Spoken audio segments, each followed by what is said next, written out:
भारतीय music industry के मारूफ गुलकार सोनू निगम ने नेस्कैफे बेसमेंट से मशहूर होने वाले गाने बोल हो को सुनकर जज्बात को काबू न कर सके।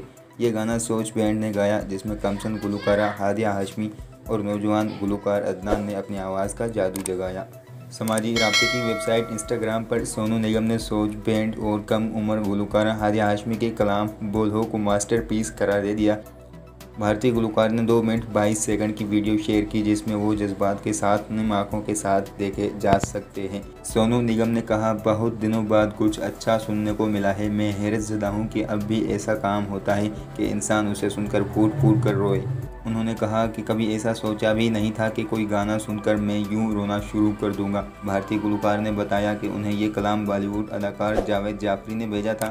सोनू निगम ने ये कलाम सुनने के बाद सोच बैंड और कम उम्र पाकिस्तानी गुलकारा हादिया हाशमी के लिए नेक ख्वाहिशात का इजहार किया है।